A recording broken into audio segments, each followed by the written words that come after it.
আমাদেরকে দিনে দুপুরে হত্যা করা হয়। আমরা আমাদের ভাইয়ের লাশ পেলাম, আমরা আমাদের সুরক্ষা পেলাম না। বিগত ফ্যাসিস্ট আমলে 17 বছরে সবচেয়ে রক্ত দিয়েছে যে পেশাজীবীরা, তারা হলেন সাংবাদিকেরা।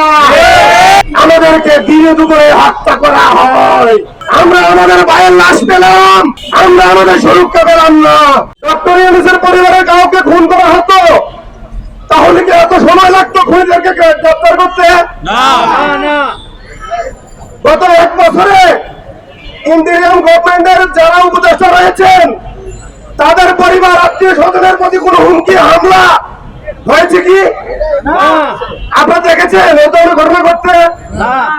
কিন্তু দেখেন, গত 1 বছরে বাংলাদেশে যে কোনো পেশা থেকে সবচেয়ে বেশি নির্যাতিত হয়েছে, হামলার শিকার হয়েছে, খুনের শিকার হয়েছে সাংবাদিকেরা। আরো দুঃখের বিষয়, বিগত ফ্যাসিস্ট আমলে 17 বছরে সবচেয়ে রক্ত দিয়েছে যে পেশাজীবীরা, তারা হলেন সাংবাদিকেরা। যারা চাকরি হারিয়েছেন তারা হলেন সাংবাদিকেরা।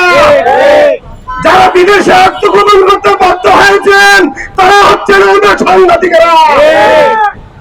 অন্য কোন পেশার মানুষ, পেশাজীবী এই নির্যাতনের শিকার হয় নাই। আরো দেখিয়ে দিতে চাই, জুলাই আন্দোলনে ছাত্র জনতার পরে সবচেয়ে বেশি জীবন দিয়েছে সাংবাদিকেরা। 6 জন সাংবাদিক শহীদ হয়েছে। অন্য কোন পেশার মানুষ এভাবে শহীদ হয়নি। কিন্তু এই জুলাই বিপ্লব করে বিনিময়ে সাংবাদিকেরা কি পেল? আমরা কি পেলাম? আমরা পেলাম আমাদেরকে দিনে দুপুরে হত্যা করা হয়। আমরা আমাদের ভাইয়ের লাশ পেলাম, আমরা আমাদের সুরক্ষা পেলাম না। আমি অন্তর্বর্তী সরকারকে বলতে চাই, আপনি ওই তোরা প্রিয় হাসান সহ শুরু করে ওই 6 জন সাংবাদিকের রক্তের উপর দাঁড়িয়ে আপনি শপথ নিয়েছেন।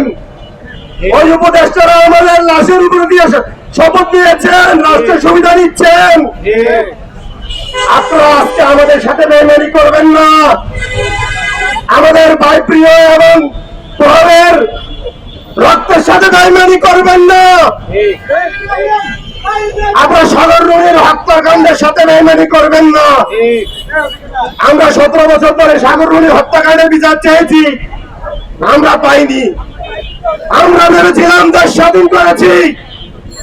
এই ইন্টারিম গভর্নমেন্ট সাগর রুনি সহ জুলাই বিপ্লবের শহীদ যারা হয়েছেন, যারা তাদেরকে হত্যা করেছেন, হত্যাকাণ্ডের বিচার করবেন, খুনিদের গ্রেফতার করবেন। কিন্তু ইন্টারিম গভর্নমেন্ট বিগত 17 বছর সহ জুলাই বিপ্লবে শহীদ হওয়া ওই ভাইদের পরিবারকেও কোনো ক্ষতিপূরণ দেয়নি, খুনিদেরকেও গ্রেফতার করে শাস্তির আওতায় আনেনি। আমরা তীব্র নিন্দা এবং ধিক্কার জানাই।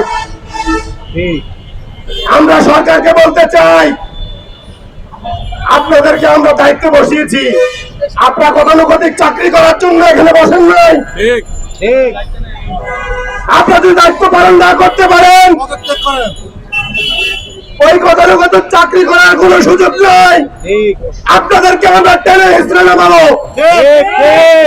যদি আপনার দেশের জনগণের সাংবাদিকের নিরাপত্তা না দিতে পারেন, সুরক্ষা না দিতে পারেন, তাহলে আপনাদের আর আমাদের প্রয়োজন নাই। আমরা আজকে আবার বলতে বাধ্য হয়েছি, সাগর রুনি মুগ্ধ, শেষ হয়নি যুদ্ধ। তোরা প্রিয় মুগ্ধ, শেষ হয়নি যুদ্ধ। আসাদ তোরা মুগ্ধ, শেষ হয়নি যুদ্ধ।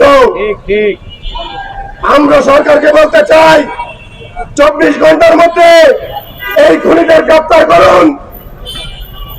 জুলাই আন্দোলনে যে 6 জন ভাইকে হত্যা করা হয়েছে আমাদের সাংবাদিক, ওই সমস্ত খুনিদের গ্রেফতার করুন। সাংবাদিকদের ফ্যামিলিকে ক্ষতিপূরণ দেন। বিগত 17 বছর যে সমস্ত সাংবাদিক চাকরি হারিয়েছে তাদের চাকরি বহাল করুন, তাদের পরিবারকে ক্ষতিপূরণ দেন এবং সর্বোপরি সাংবাদিকদের জন্য একটি সুরক্ষা আইন করুন এবং আমাদের প্রাণের দাবি আমাদের নবম ওয়েজমুট বাস্তবায়ন করুন।